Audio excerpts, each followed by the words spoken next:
شروع اللہ کے نام سے جو بڑا مہربان نہایت رحم فرمانے والا ہے۔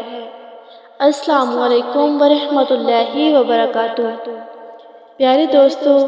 جیسا کہ آپ سب لوگ جانتے ہیں کہ حضرت یوسف علیہ السلام حسن میں بے مثال تھے۔ مصر کی عورتوں پر حضرت یوسف علیہ السلام کے حسن کا اثر اور رعب و دبدبے کے بارے میں آج کی اس ویڈیو میں ہم آپ کو بتائیں گے۔ جب ان عورتوں کے طعنے اور برا بھلا کہنے کو سنا کہ وہ ایک غلام سے محبت کرنے کی وجہ سے اس کو ملامت اور اس کی مذمت و شکایت کر رہی ہیں، حالانکہ زلیخا اپنے تعین و معذور تھی، اس لیے اس نے چاہا کہ وہ اپنی معذوری ان پر ظاہر کر دے کہ یہ غلام عام غلام نہیں ہے جیسے انہوں نے سمجھ رکھا ہے، اور عام غلاموں کی طرح گھروں میں کام کرنے والوں جیسا نہیں ہے۔ تو اس نے ان کو بلاوا بھیجا، ان کو اپنے گھر میں اکٹھا کیا، ان کے لیے ان کے شایان شان ایک شاندار دعوت کا اہتمام کیا، اور چھری سے کاٹے جانے والے پھل بھی دسترخوان پر رکھوائے اور ہر ایک عورت کو چھری دے دی۔ اور دوسری طرف اس نے حضرت یوسف علیہ السلام کو بہت اچھی طرح بنا سنوار کر تیار کر رکھا تھا اور بہترین لباس ان کو پہنا دیا تھا، اور ان کے ساتھ ساتھ حضرت یوسف علیہ السلام بھی اپنی پوری بھرپور جوانی کے عالم میں تھے۔ اسی حالت میں اس نے حضرت یوسف علیہ السلام کو ان عورتوں کے سامنے آنے کا حکم دیا۔ جب وہ باہر آئے تو چاند سے زیادہ حسین چہرہ تھا، اور جب ان پر ان عورتوں کی نظر پڑی تو ان کو ایک بہت شاندار مرد پایا۔ ان کی ہیبت ان عورتوں کے دلوں میں بیٹھ گئی۔ ان کا خیال تھا کہ اولاد آدم میں ایسا خوبصورت جوان ہو نہیں سکتا، اور اس کے حسن و جمال کی نورانیت سے حیران رہ گئے، اور ان کو اپنا ہوش نہ رہا اور اپنے ہاتھ چھریوں سے کاٹ رہے تھے، لیکن ان کو اس تکلیف کا احساس بھی نہ رہا، اور سب بیک زبان بول اٹھے کہ اللہ کی پناہ، یہ تو انسان ہی نہیں، یہ تو کوئی عزت والا فرشتہ ہے۔ مزاج والی حدیث میں ہے کہ نبی کریم صلی اللہ علیہ وآلہ وسلم فرماتے ہیں کہ میں حضرت یوسف علیہ السلام کے پاس سے گزرا تو پتہ چلا کہ آپ کو نصف حسن دیا گیا ہے۔ امام سہیلی اور دیگر ائمہ کرام کا کہنا ہے کہ حضرت آدم علیہ السلام کے حسن کا نصف حصہ دیا گیا ہے، کیونکہ حضرت آدم علیہ السلام کو اللہ تعالیٰ نے اپنے ہاتھ سے بنایا اور ان میں اپنی روح پھونکی۔ حضرت آدم علیہ السلام بشری حسن کی انتہا کو پہنچے ہوئے تھے، اور اسی لیے حدیث میں آتا ہے کہ جنتی لوگ جب جنت میں داخل ہو گئے تو حضرت آدم علیہ السلام کی شکل پر اور ان کے قد کے مطابق ان کے قد ہوں گے۔ تو حضرت یوسف علیہ السلام کو حضرت آدم علیہ السلام کے حسن کا نصف حصہ دیا گیا ہے۔ حضرت آدم علیہ السلام سے لے کر حضرت یوسف علیہ السلام تک ان دونوں سے زیادہ خوبصورت کوئی انسان پیدا نہیں ہوا، جیسا کہ حوا علیہ السلام کے بعد حضرت ابراہیم علیہ السلام کی اہلیہ محترمہ حضرت سارہ علیہ السلام ہیں، وہ بھی بہت زیادہ خوبصورت گزری ہیں۔ حضرت عبداللہ بن مسعود رضی اللہ تعالیٰ عنہ فرماتے ہیں کہ حضرت یوسف علیہ السلام کا چہرہ بجلی کی طرح چمکتا تھا۔ جو کوئی عورت کسی کام کے آپ کے پاس آتی ہے تو وہ اپنا چہرہ ڈھانپ لیتے تھے، اور بعض مفسرین کا قول ہے کہ حضرت یوسف علیہ السلام عام طور پر اپنے آپ کو چھپانے کے لیے برقع پہنا کرتے تھے تاکہ عام لوگ ان کو نہ دیکھ سکیں۔ دوستو، یہی وجہ ہے کہ جب حضرت یوسف علیہ السلام ان عورتوں کے سامنے آئے جن کو زلیخا نے دعوت پر بلا رکھا تھا، ان عورتوں نے زلیخا کو حضرت یوسف علیہ السلام کی محبت میں معذور قرار دیا تھا اور اپنے ہاتھ چھریوں سے کاٹ بیٹھی، اور حضرت یوسف علیہ السلام کو دیکھ کر حیران رہ گئیں۔ اب زلیخا نے بھی ان سے کہہ دیا کہ یہی ہے وہ جس کے بارے میں تم سے مجھے ملامت کر رہی تھی۔ پھر اس نے حضرت یوسف علیہ السلام کی عفت و پاک دامنی کی تعریف کی اور کہنے لگی، میں نے ہی اس کو بہکایا پھسلایا تھا، لیکن یہ بچ گیا ہے، اور اگر یہ وہ کام نہیں کرے گا جس کا میں اس کو حکم کہہ رہی ہوں اور حکم دے رہی ہوں، تو ضرور اس کو قید خانے میں ڈال دیا جائے گا اور ذلیل و خوار ہوگا۔ اور وہ دوسری عورتیں جو زلیخا کی دعوت پر آئی تھیں، وہ بھی حضرت یوسف علیہ السلام کو تلقین کرنے لگی کہ وہ اپنی ملکہ کا کہنا مان لے اور اس کی اطاعت و فرما برداری کرے، لیکن حضرت یوسف علیہ السلام نے اس سے انکار کر دیا اور برائی سے الگ رہے، کیونکہ آپ انبیاء علیہ السلام کی پشت سے تھے، اور اس کے بارے میں اللہ سے دعا بھی کی اور اللہ سے دعا بھی مانگی، اور آپ نے اللہ تبارک و تعالیٰ سے ان الفاظ میں دعا مانگی کہ اے میرے رب، مجھے قید اس سے زیادہ پسند ہے جس کام کی طرف مجھے بلا رہی ہے، اور اگر تو ان کے مکر و فریب کو مجھ سے دور نہیں کرے گا تو میں ان کی طرف مائل ہو جاؤں گا اور نادانوں میں شامل ہو جاؤں گا۔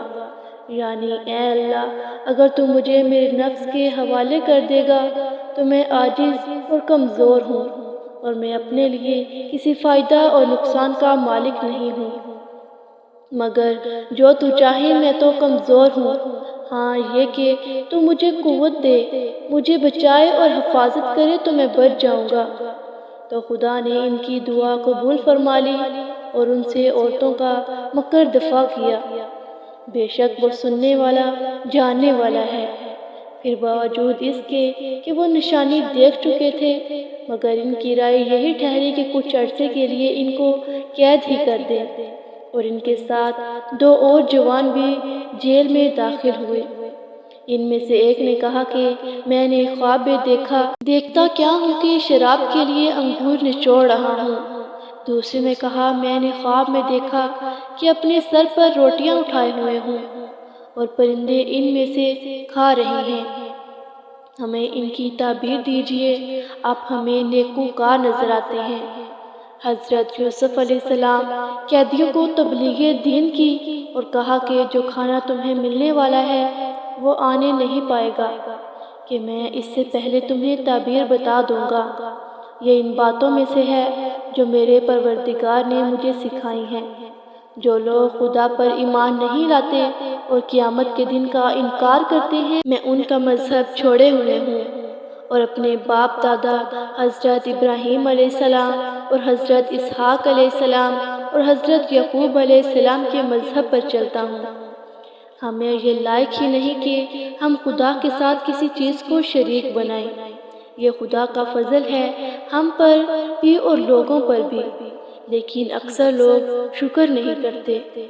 میرے جیل خانے کے ساتھیوں، بھلا کئی جدا جدا آقا اچھے یا ایک خدائے یکتا و غالب، جن چیزوں کی تم خدا کی پرستش کرتے ہو وہ صرف نام ہی نام ہیں جو تم نے اور تمہارے باپ دادا نے رکھ لیے ہیں۔ خدا نے ان کی کوئی سند نازل نہیں کی،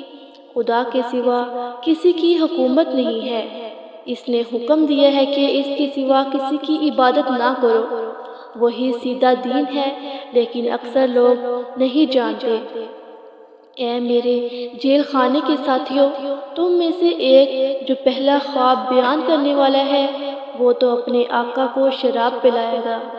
اور جو دوسرا ہے وہ سولی دیا جائے گا اور پرندے اس کا سر کھا جائیں گے۔ یہ تم جو امر مجھ سے پوچھتے ہو وہ فصیل ہو چکا ہے۔ دوستو، مصر اور اس کی بیوی کو اچھی طرح معلوم ہو چکا کہ حضرت یوسف علیہ السلام اس معاملے میں پاک ہیں، لیکن اس کے باوجود ان کو اپنی عافیت اسی میں نظر آئی کہ حضرت یوسف علیہ السلام کو کچھ عرصے کے لیے قید خانے میں بھیج دیا جائے۔ اس طرح اس بارے میں لوگوں میں باتیں کم ہوں گی، اور زلیخا نے بھی اپنے لیے یہی بہتر سمجھا کہ وہ یہ ظاہر کر سکے کہ خود حضرت یوسف علیہ السلام نے اس کو بہلایا تھا، اس لیے تو جیل خانے میں ڈال دیے جائیں گے۔ اس طرح انہوں نے حضرت یوسف علیہ السلام پر ظلم و زیادتی کرتے ہوئے ان کو قید خانے میں ڈال دیا، مگر در حقیقت اللہ تعالیٰ کی طرف سے اس بات کا فیصلہ ہو چکا تھا اور دوسری حکمتوں کے علاوہ ایک حکمت اللہ تعالیٰ کی طرف سے یہ بھی تھی کہ اللہ تعالیٰ آپ کو لوگوں کے ساتھ میل جول سے دور رکھ کر ماحول و معاشرہ کے اثرات سے بچانا چاہتا تھا۔ یہاں تک کہ صوفیاء کرام نے ایک مسئلہ یہ کیا ہے کہ جس کو امام شافعی رحمۃ اللہ علیہ نے نقل فرمایا ہے کہ گناہ کے موقع نہ ملنے پر عصمت میں شمار ہوتا ہے، اور اس کے ساتھ ساتھ اللہ تعالیٰ نے ان آیات کے ضمن میں یہ بھی بات ذکر فرمایا ہے کہ حضرت یوسف علیہ السلام کے ساتھ جیل خانے 2 نوجوان اور بھی آئے تھے۔ ان میں سے ایک بادشاہ کو شراب پلانے والا تھا، اس کا نام نبوہ تھا، اور دوسرا نان بائی تھا جو بادشاہ کے لیے کھانا تیار کرتا تھا، اس کا نام مجلس تھا۔ بادشاہ نے ان دونوں کو کسی معاملے میں الزام دے کر قید خانے میں ڈال دیا تھا۔ انہوں نے جب حضرت یوسف علیہ السلام کو قید خانے میں دیکھا تو حضرت یوسف علیہ السلام کی سیرت و کردار اور عبادت گزاری اور لوگوں سے حسن و سلوک دیکھ کر وہ بہت خوش ہوئے۔ مفسرین نے لکھا ہے کہ ان دونوں کو ایک ہی رات ان کے مناسب حال خواب نظر آئے، اور شراب پلانے والے کو نظر آیا کہ گویا انگور کی 3 بیلیں ہیں جن پر پتے ہیں اور انگور کے دانے پک چکے ہیں، تو اس نے ان انگوروں کو پکڑا اور بادشاہ کے پیالے میں نچوڑا اور بادشاہ کو وہ جوس پلا دیا۔ اور نان بھائی نے دیکھا کہ اس کے سر پر روٹیوں کے 3 ٹوکرے ہیں اور اوپر والے ٹوکرے سے پرندے روٹیاں کھا رہے ہیں۔ ان دونوں نے حضرت یوسف علیہ السلام کے سامنے اپنے خواب بیان کیے اور ان سے تعبیر بیان کرنے کی التجا کی اور کہا کہ ہم آپ کو اچھے لوگوں میں سے سمجھتے ہیں۔ حضرت یوسف علیہ السلام نے ان سے فرمایا کہ مجھے خوابوں کی تعبیر معلوم ہے، اور فرمایا کہ تمہارا کھانا آنے سے پہلے میں خواب کی تعبیر تمہیں بتا دوں گا۔ اور آپ کے اس فرمان سے مفسرین نے 2 مفہوم اخذ کیے ہیں۔ ایک تو یہ ہے کہ تمہارا کھانا آنے سے پہلے میں تمہیں بتا دوں گا، وہ کھانا کیسا ہے، کھٹا ہے یا میٹھا ہے، جیسا کہ حضرت عیسیٰ علیہ السلام نے فرمایا تھا میں تمہیں بتا دوں گا، اور میں جیسے بتاؤں اسی طرح تعبیر واقعہ ہوگی۔ اور فرمایا کہ یہ تعبیر کا علم مجھے اللہ تعالیٰ نے سکھایا ہے، کیونکہ میں اس پر ایمان رکھتا ہوں اور اس کی توحید کو مانتا ہوں، اور میں اپنے باپ داداؤں حضرت ابراہیم علیہ السلام، حضرت اسحاق علیہ السلام اور حضرت یعقوب علیہ السلام کے دین کی پیروی کرتا ہوں، اور ہمیں یہ زیب نہیں دیتا کہ ہم اللہ کے سوا کسی اور کو شریک بنائیں۔ یہ اللہ تعالیٰ کا ہم پر احسان ہے کہ اس نے ہمیں اس بات کی رہنمائی کی اور لوگوں پر بھی فضل فرمایا ہے۔ ہم ان کو اللہ کی توحید کی طرف بلا رہے ہیں اور ان کی رہنمائی کر رہے ہیں۔ یاد رہے توحید والی بات ان کی فطرت سلیمہ میں رکھ دی گئی ہے، لیکن اکثر لوگ شکر نہیں کرتے۔ پھر حضرت یوسف علیہ السلام نے ان کو اللہ کی توحید کی طرف دعوت دی، اللہ کے سوا بتوں وغیرہ کی پوجا کرنے کی بہتر طریقہ پر برائی بیان کی اور بتوں کی عاجزی اور کمزوری بیان کی اور ان کو حقیر و ذلیل بتایا۔ فرمایا کہ اے قید خانے کے ساتھیوں، کیا مختلف قسم کے کئی رب اچھے ہیں، یا کہ صرف ایک اللہ جو زبردست ہے؟ اس کے سوا تم جن کی پوجا کرتے ہو وہ تو صرف نام ہی نام ہے جو تم نے اور تمہارے باپ دادا نے گڑھے ہوئے ہیں، اور اللہ کی طرف سے اس بارے میں کوئی دلیل و سند نہیں اتاری گئی۔ حکومت و حکم تو صرف اللہ کا ہے، یعنی کائنات کی ہر چیز میں تصریف کرنے والا اور اپنے ارادے و مرضی کے مطابق کام کر گزرنے والا صرف اللہ تعالیٰ ہے۔ وہ جس کو چاہے ہدایت دے اور جس کو چاہے ہدایت نہ دے اور گمراہ کر دے۔ اس کا حکم ہے کہ صرف اسی کی عبادت کرو، وہ اکیلا معبود ہے، اس کا کوئی شریک نہیں ہے، اور یہی سیدھا دین ہے، یعنی یہی سیدھا اور صاف راستہ ہے۔ لیکن اکثر لوگ جانتے نہیں، راستے کے صاف اور واضح ہونے کے باوجود لوگ اس کی طرف رہنمائی نہیں پاتے۔ دوستو، حضرت یوسف علیہ السلام ان کو ایک ایسی حالت میں دعوت توحید پیش کر رہے ہیں جو دعوت کے مقید ہونے میں مکمل طور پر اہمیت کا درجہ رکھتی ہے، کیونکہ حضرت یوسف علیہ السلام کی عظمت ان کے دلوں میں گھر کر چکی تھی اور وہ ہر طرح کی بات قبول کرنے کے لیے تیار تھے۔ اس لیے حضرت یوسف علیہ السلام نے ان کو اللہ تعالیٰ کی توحید کی طرف دعوت دی اور ان کو بلایا، جو ان کے سوال کی بے نسبت ان کے لیے زیادہ فائدہ مند تھی۔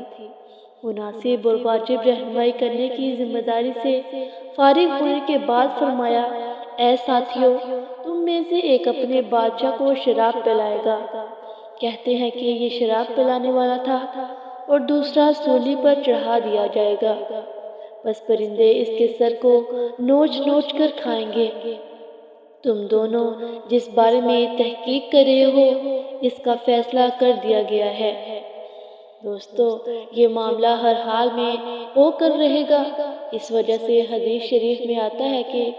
خواب پرندے کے پاؤں پر ہوتے ہیں جب تک ان کی تعبیر نہ دی جائے، اور جب اس کی تعبیر کر دی جائے تو وہ واضح ہو جاتی ہے۔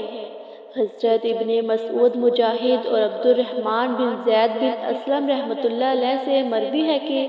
ان دونوں نے تعبیر سن کر کہا کہ ہم نے تو کوئی خواب نہیں دیکھا۔ فرمایا کہ اس معاملے کا فیصلہ ہو چکا جس کے بارے میں تم سوال کر رہے تھے۔ دوستو، حضرت یوسف علیہ السلام نے اس شخص کو کہا جس کے متعلق ان کا خیال تھا کہ وہ نجات پانے والا ہے کہ میرا تذکرہ اپنے بادشاہ کے پاس کرنا، تو شیطان نے بادشاہ کے پاس ان کا ذکر کرنا بھلا دیا اور حضرت یوسف علیہ السلام کئی سال قید خانے میں پڑے رہے۔ اللہ تبارک و تعالیٰ خبر دے رہے ہیں کہ حضرت یوسف علیہ السلام نے اس کو کہا جو آپ کی گمان کے مطابق نجات پانے والا تھا، اور وہ بادشاہ کو شراب پلانے والا تھا، یہ میرا معاملہ اپنے بادشاہ کے سامنے ذکر کرنا، اس لیے کہ میں قید خانے میں بغیر کسی جرم و گناہ کے پڑا ہوا ہوں اور بادشاہ کے نزدیک بھی بے گناہ ہوں۔ اس سے ایک مسئلہ مستند ہو گیا کہ اسباب اختیار کرنا اللہ پر توکل کی منافی نہیں ہے۔ بس اس کو شیطان نے اپنے بادشاہ کے پاس حضرت یوسف علیہ السلام کا ذکر کرنا بھلا دیا، یعنی نجات پانے والے کو شیطان نے حضرت یوسف علیہ السلام کا بادشاہ کے پاس ذکر کرنا بھلا دیا۔ یہ مطلب حضرت مجاہد، محمد بن اسحاق، دیگر مفسرین رحمۃ اللہ علیہ نے بیان کیا ہے اور اہل کتاب نے بھی اسی کی صراحت کی ہے۔ بس حضرت یوسف علیہ السلام کئی سال قید خانے میں بند رہے۔ دوستو، اگر آپ کو ہماری ویڈیو اچھی لگی ہو تو ہمارے چینل کو لائک کریں، سبسکرائب کریں، شیئر کریں اور ساتھ لگے بیل آئیکن کے بٹن کو پریس کریں تاکہ ہر نئی آنے والی ویڈیو آپ تک بآسانی پہنچ سکے۔